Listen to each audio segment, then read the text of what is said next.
محترم حضرات، السلام علیکم ورحمۃ اللہ تعالی وبرکاتہ۔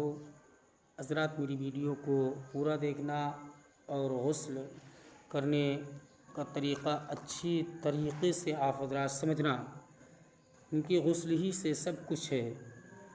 غسل کرنے سے آدھا ایمان مکمل ہوتا ہے۔ تو غسل کا بیان، غسل کی کتنی قسمیں ہیں؟ تو غسل کی 4 قسمیں ہیں: فرض، واجب، سنت۔ فرض غسل کس وقت کیا جاتا ہے؟ جماع احتلام یا کسی طریقے سے منی کا شہوت کے ساتھ نکلنا، حیض و نفاس کے ختم ہونے پر غسل کرنا فرض ہے۔ غسل کے واجب کون کون سے کہلاتے ہیں؟ یعنی کہ جب غسل واجب ہوتا ہے وہ کون کون سی چیزیں ہیں؟ میت کا غسل سارے بدن پر نجاست لگ جانے سے یا بعض حصے جسم پر نجاست لگی، لیکن یہ یقینی طور پر معلوم نہیں کہ نجاست کہاں کہاں لگی ہے، اسے وقت میں غسل کرنا واجب ہے۔ غسل کے مسنون کتنے ہیں؟ 5 ہیں۔ جمعے کی نماز کے لیے غسل کرنا، عید کی نماز کے لیے غسل کرنا، احرام یا حج یا عمرہ کے لیے یا وقوف یا عرفات کے لیے غسل کرنا۔ کیا غسل کے اندر فرائض بھی ہیں؟ تو بول دیجیے الحمدللہ 3 فرائض ہیں۔ غسل میں 3 فرائض پائے جاتے ہیں۔ اگر ایک بھی فرائض بال کے برابر سوکھا رہ گیا تو آپ کا فرض ادا نہیں ہوگا، اور جب فرائض ادا نہیں ہوں گے تو غسل نہیں ہوگا۔ تو وہ 3 فرائض کون کون سے ہیں؟ اول، اچھی طریقے سے کلی کرنا۔ دوسرا، ناک میں پانی ڈالنا، یعنی لے جانا نرم ہڈی تک۔ تیسرا، سارے بدن پر پانی بہانا۔ ان تینوں چیزوں کو بغیر غسل، یعنی کہ ان تینوں چیزوں کو اگر تم نے چھوڑ دیا یا ان تینوں چیزوں میں سے کوئی بھی فرائض ذرہ برابر باقی رہ گیا تو آپ کا غسل صحیح نہیں ہوگا۔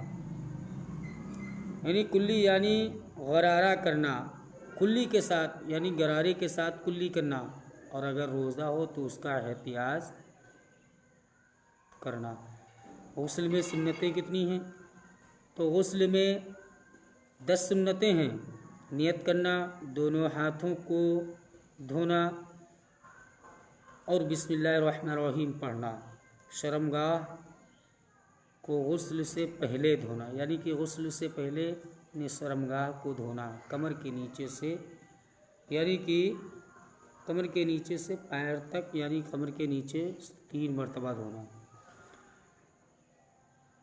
خواہ اس پر نجاست ہو یا نہ ہو، نجاست لگی ہو یا نہ لگی ہو، مگر ان کو دھونا سنت ہے۔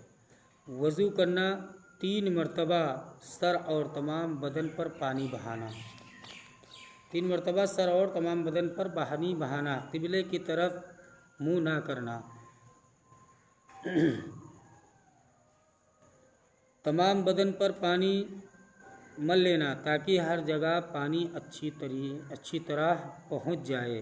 ایسی جگہ نہانا جہاں کوئی دیکھے نہ، پانی میں کمی یا زیادتی نہ کرنا، یعنی کہ پانی میں کمی یا زیادتی نہ کرنا۔ کم پانی ہو، سوچ رہے ہو غسل کر لیں تو غسل میں پانی میں کمی نہ کرنا، اور اگر بہت پانی ہو تو سوچ رہے ہو کہ غسل کر لیں تو پانی زیادہ خراب نہیں کرنا، زیادہ استعمال نہیں کرنا، اور بندش میں نہانا اور تہبند وغیرہ پہن کر کے نہانا، تاکہ آپ کی زیر ناف یعنی کہ ناف کے نیچے سے لے کر ٹکنوں تک جو شطر عورت ہے وہ چھپی ہونا چاہیے۔ غسل کے مستحبات کیا کیا ہیں؟ جو غسل میں آپ حضرات ایسے ایسے کام کر دیتے ہیں جس سے غسل مستحب ہو جاتا ہے۔ تو مستحبات کون کون سے ہیں؟ غسل کرتے وقت غسل کے مستحبات چھوٹ جاتے ہیں تو غسل کرتے وقت بات نہیں کرنا، غسل کرتے وقت گانا نہیں گانا، غسل کرتے وقت کوئی چیز نہیں بولنا، یعنی بات نہ کرنا۔ غسل سے فارغ ہونے کے بعد بدن کو کپڑے سے پوچھ لینا اور فوراً تہبند یا کپڑے پہن لینا۔ اللہ تعالیٰ ان پر عمل کرنے کی توفیق عطا فرمائے۔ آپ حضرات میرے چینل کو سبسکرائب کریں، لائک کریں تاکہ جو میری ویڈیو بنے وہ آپ تمامی حضرات تک پہنچے، آپ حضرات ان پر عمل کریں، اللہ عمل کرنے کی توفیق عطا فرمائے۔ حضرات، اللہ تبارک و تعالیٰ کے پیارے نبی کی آمد کا مہینہ ہے، آج تاریخ 10 بروز سنیچر۔ اللہ تعالیٰ آمد مصطفیٰ کا صدقہ عطا فرمائے، جلوس محمدی کی تمام برکتوں سے مالا مال فرما کر سنت مصطفیٰ پر عمل کرنے کی توفیق عطا فرمائے۔ السلام علیکم۔